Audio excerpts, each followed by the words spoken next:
I looked up to and a big reason of me going to grad school. So I just want to thank them and also my co-panelists and our moderator as well. Just kidding. Okay. It's okay. My presentation for today is a discussion on murder by police in Illinois.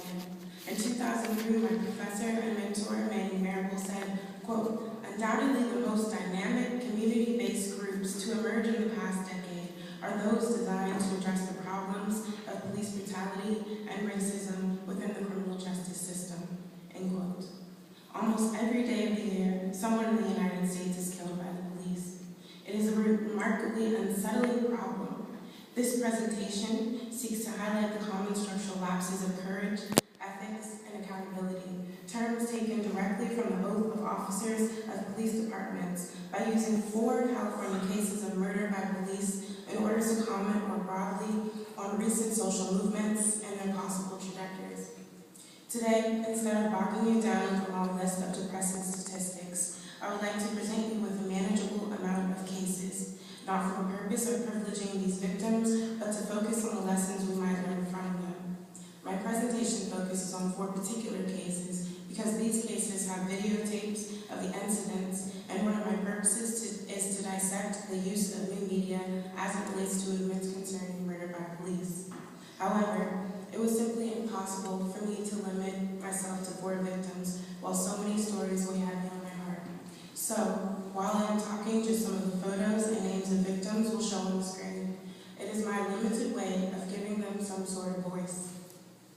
Let's first turn to some theory to contextualize our discussion. Then I'll go into some of the details of my sample cases and the movements that have come from them. I will conclude by drawing some blueprints for a hopeful future. Oftentimes, research on police brutality focuses on the individual officers who commit murder instead of analyzing police officers as a sociological group or subculture. These, quote, problem officers become the cause of specific incidents and not the effect of a corrupted system. It is true that some officers seem to be bad seeds, and in a few cases they are responsible for more than one death. Focusing on individual officers obscures the structural problems that perpetuate murder by police, such as the socialization process of the officers. The Christopher Commission, convened by the Los Angeles Police Department in the wake of the videotaped beating of Rodney King, highlighted some of the systemic issues of police brutality. A particularly interesting discovery came from the data on officers who had received complaints for improper use of force. Of about 1,800 officers, nearly all of them had at least 1 or 2 complaints in the last 4 years. 183 of those officers had 4 or more complaints, and 44 officers had 6 or more complaints in just 4 years. Of the 44 officers who received 6 or more complaints, nearly all of them had positive performance evaluations that did not record persistent citizen complaints. The Christopher Commission's findings highlight the structural problems of police brutality, including proof that abusive officers are too often rewarded instead of punished for their detrimental actions. Sociological theorists Sherman and Bittner have concluded that officers determine the appropriate amount of force that is necessary for any given encounter based on a list of situational clues. These include social class, race, gender, sobriety, demeanor of the suspect, the seriousness of the offense, the nature of the relationship between complainants and suspects, the number of officers at the scene, the characteristics of the neighborhood, and whether the incident occurs in a private or public space. Further studies suggest that the most important factor determining whether an encounter will be violent or not is the demeanor of the suspect. Before delving into the individual cases, I'd like to just quickly comment on my methodology and on my choice of California as a case study. As we have seen, police brutality is not limited to one community, one neighborhood, or even one state. It is a pervasive problem that crosses all racial, cultural, and geographical lines. However, California offers a particularly dynamic history of murder by police and the activism surrounding specific cases of excessive and deadly force. The Black Panther Party for Self-Defense, founded in 1966 in Oakland, California, has come to represent political action against police brutality.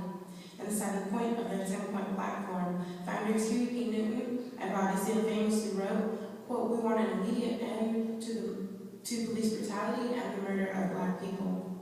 The Black Panther Party quickly became known for their community patrols of police activity and their independent investigation of cases of police brutality. In the same spirit, California political organizers have responded to the more recent murders of DeAndre Brunson, Oscar Grant III, Kenneth Harding Jr., and Kelly Thomas. These more recent cases are strikingly similar to the historical cases that the Panthers were grappling with in their viciousness, yet the innovative responses by organizers present prospects for development of community organizing against murder by police. On August 24th, 2003, officers responding to a 911 call about a domestic dispute classified 24-year-old DeAndre Brunson as their suspect. Brunson, a father of 3, fled the scene and was chased down and attacked by a police dog. The dog took visible bites out of Brunson's chest, face, and arms. Brunson continued to run and eventually hid in the side yard of a home in the neighborhood. He continuously asked officers to allow him to speak to his girlfriend. They refused. Officers cornered him and demanded that he drop his weapon and surrender. The weapon in question was a flip-flop sandal. While officers surrounded Brunson, a call was made to a SWAT captain who was miles away from the scene at a party where he had already consumed several alcoholic beverages. The captain cleared the squad to shoot unarmed DeAndre. First, LAPD officers released the dog that charged DeAndre, bringing him out of his hiding place. Before the dog reached Brunson, officers fired 81 shots, 22 hitting DeAndre and 2 hitting their dog. You may learn through these cases that the response of the officers after the incident is perhaps just as problematic as the actual murder. The dog was airlifted to a local veterinary hospital while officers watched DeAndre finally succumb to his injuries, never attempting to give any life-saving treatment. Organizers and community members were shocked and upset. However, the rallies and marches quickly fizzled out. 3 years later, Brunson, his mother, and his 3 children received a total of only $340,000 from the city. Keisha Brunson, DeAndre's aunt, continues to tell her nephew's story throughout the country. No officers were ever charged for the murder. Just after 2 a.m. on New Year's Day, 2009, transit officers responding to a possible fight on a train insisted that a group of young men leave the train, even though there was no proof that these young men were involved in any altercation or any other illegal activity. The young men were beaten and handcuffed by responding officers. 22-year-old Oscar Julius Grant III attempted to defuse the situation between his friends and the officers. While waving his hands and calling for peace, he was slammed to the ground and an officer pressed a knee into Grant's back and neck. Grant pleaded with the officers to refrain from tasing him and continuously told them that he had a 4-year-old daughter who was waiting for him to come back home. As Grant was laying on his chest with his arms behind his back, the officer on top of him stood up, pulled out his gun, trained it on the submissive Grant, and fired 1 shot into Grant's back. Grant looked up at the officer and simply said, "You shot me." Officers then handcuffed Grant, dragged him across the platform, and hauled his friends to the station house. About 14 minutes after the shooting, emergency response was contacted. Thanks to cell phone videos of bystanders, the incident was reported and broadcast across the world. Protests, marches, and riots called for the arrest of the officer directly responsible for Grant's murder.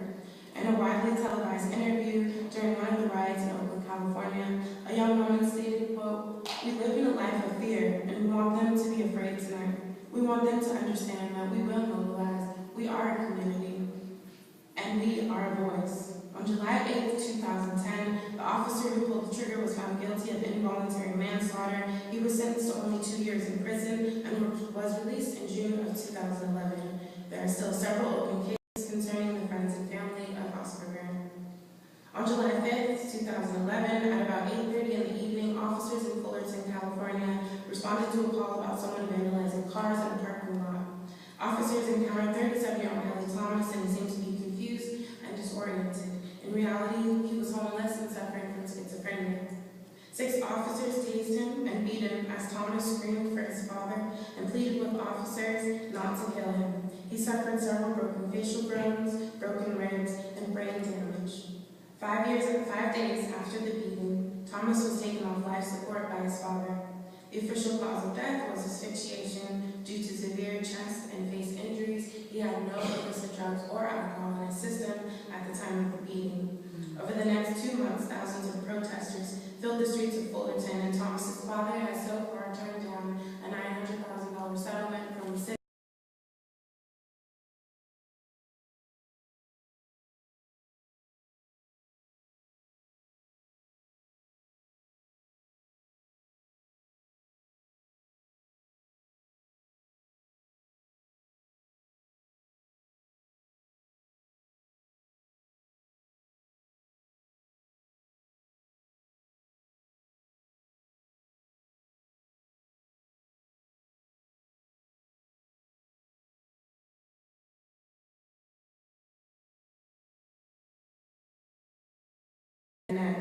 Later, officers claimed that Harding fired the first shots and even fired the shots that eventually killed him. However, no gun was ever found. Again, the attitudes of the officers after the shooting may raise even deeper concerns. While Harding lay bleeding on the ground and spectators pleaded for officers to allow emergency care, officers held their guns aimed at Harding and refused to allow arriving ambulances onto the scene. A civil case brought by Harding's mother is still pending. Now that you have some background on my sample cases, I'd like to discuss my analysis of these tragedies and response movements. In analyzing the different methods and levels of responses, I found 4 factors that contributed to the overall character of the different cases and the following revolts. These 4 factors are as follows. 1, the perceived innocence of the victims. 2, the clarity of bad judgment by the officers. 3, the availability of tangible goals for organized rebellion. And 4, what I'm calling the publicness of the incident. Before there was Rosa Parks, there was Claudette Colvin and Mary Louise Smith. Both were arrested for refusing to give up their seats on segregated buses, yet Parks' action led to mass mobilization. Civil rights organizations were searching for a test case to challenge the bus clause, and Parks was chosen for several reasons, including her age, skin shade, and overall relatability to the movement that followed. She became what retrospectively could be considered as the perfect victim. Before there was Oscar Grant, there was DeAndre Brunson, but Grant's story became the news shot heard around the world, while most people, even in California and even in Southern California, have never even heard of DeAndre Brunson. The protests around his murder were short-lived. Now, only 3 years after Grant's murder, many people have forgotten him. Why? Well, one tactic for police control after incidents of widely publicized injustices is blaming the victim. DeAndre Brunson had a flip-flop that looked like a gun. Oscar Grant had evaded police years before. Sean Bell fired first. Kenneth Harding shot himself. Trayvon Martin sold drugs. By attacking the character of the victim, their murder becomes justifiable and the community swiftly loses its moral high ground. The question for organizers has now become, are we still waiting for our perfect victim? Are we still looking for the test case that will spark mass mobilization and forever remain in our collective memories? Or is it time to understand that any human, those perceived to be pure or not, deserve to live their life until its natural end? The second factor in determining the community response to incidents of murder by police is the clarity of bad judgment by police officers. That is to say that the use of improper force must be clear and distinct. Returning to the research at the beginning of this paper, there were only 2 factors that increased the probability of improper force exponentially. First, the demeanor of the suspect, and secondly, the number of officers and the number of spectators. The demeanor of the suspect generally refers to the suspect's attitude toward the responding officers. For instance, are they under the influence? Are they respectful to officers? Are they threatening or submissive? According to officers, Kelly Thomas's demeanor was strange. It was later no drugs or alcohol in the system, but he was suffering from a serious mental disorder. In the case of the murder of Oscar Grant III, Grant was ultimately punished for his leadership in hopes to defuse the tense situation. His demeanor was that of a young man calling for peace, and his fate was the same as others before him. DeAndre Brunson and Ken Harding Jr. both initially ran from officers. So one could ask, how is running away a threatening demeanor? In my research for this project, I read over and over of young black men being shot in the back or running away from officers. From that research, I could only come up with one conclusion. I would like to submit that the very act of running from officers is taken as disrespect to the authority of the police department. These victims have been given the ultimate punishment for simply running away because within the mind of a police officer, their actions are characterized as disrespect. When following the movement sparked by police brutality cases, we can see that the victim's demeanor shapes the way the public perceives the judgment of the police officers.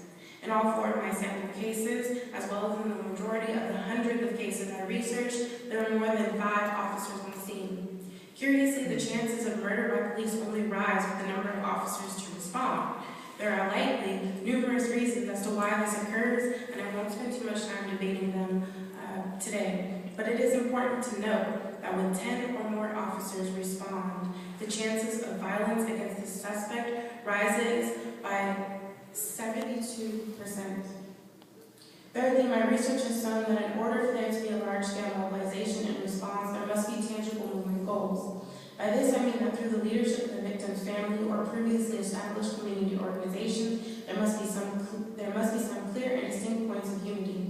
You may automatically assume that the arrest of all offending officers is a common, tangible goal for all cases of murder by police. However, a closer look will show that this alone is not a unifying rallying point. Although most organizers are hoping for the arrest of officers, among other more complicated goals, the failure to punish officers in so many previous cases creates a field of impossibility. In other words, because justifiable homicide has been the verdict over and over, the police oftentimes share a collective, discouraged spirit with their expectations in the legal system. The protests around Oscar Grant's case present some examples of tangible movement goals. Also, before the murder of Oscar Grant, the transit system in the Bay Area, BART, they have their own police department, and it was one of the only police departments that did not have a community review board. The Grant family pushed for this review board, organizers followed, and now that review board exists.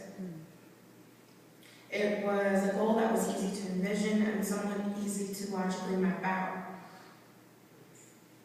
This conference is about envisioning new and creative ways of Black freedom. I think a part of this task must be focused on developing stepping stones. In the future, if movement leaders propose something between A, the murder of unarmed people, and Z, community policing, they will be able to capture the collective imagination and hone in on the collective encouraged spirit. Some other examples to A to Z linking goals include clear rules for discharging weapons, more police training, the creation of specialized gun patrols similar to those in Europe, automatic murder charges for shooting suspects in the back, the creation of totally independent IAB departments, and know your rights trainings, including explanations on demeanor and running away. Lastly, the sustainability of the ensuing movement is based on what I've called the publicness of the incident. This refers to both the audience of the actual murder, as well as the adaptability of the murder to social media forums. In the case of DeAndre Brunson, the video footage is from a police videotape, and the physical present audience was very small. The tape was also released sometime after the event due to the various civil cases. As I stated earlier, the movements behind Brunson's murder were significantly smaller in number than those behind Grant, Harding, and Thomas. This is because for the latter 3 cases, the physically present audience was much larger and the videos were recorded by citizens. These videos were quickly uploaded to social media websites and shown not only in California or in the United States, but across the entire world. You can clearly hear spectators in the background yelling, "Excessive force, leave him alone, your career is over," and other appeals to officers. These executions were so highly public that they swiftly spark protests everywhere. The Cameras vs. Cops movement has recently widened its reach as independent journalists document cases all over the country and broadcast the murders of innocent people to new audiences of future organizers. Protests are organized via email, Twitter, Facebook, and other sites that allow users to post story after story. In preparations for this presentation, I seriously grappled with the decision of whether or not to show the videos of these murders. I ultimately decided to not present the video due to their graphic nature, but I do believe that in your own time, perhaps you may want to view them. I have had personal conversations with the families of the victims, and many times they agree with Emmett Till's mother's sentiments when she said, quote, "I wanted the world to see what they did to my baby."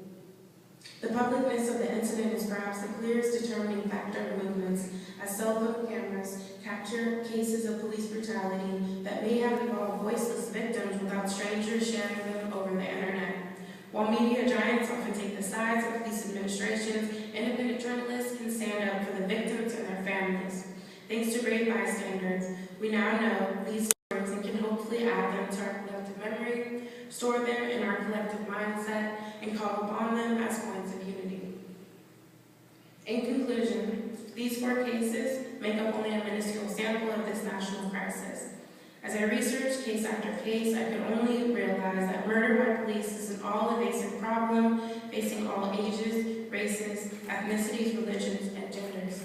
It is a deep and terrible injustice, a pervasive and disturbing pattern. My hope is that by analyzing these cases and the movements that have followed them, we can now begin a dialogue of structured transformation.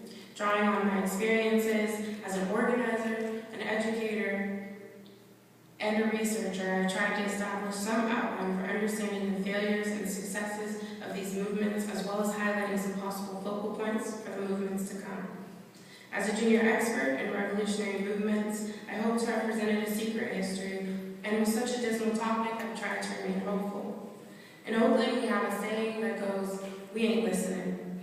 It means we're not going to continue to allow police administrations to claim that murders of unarmed people are justifiable. We recognize that police departments function as occupying armies, and we will stand up for our rights.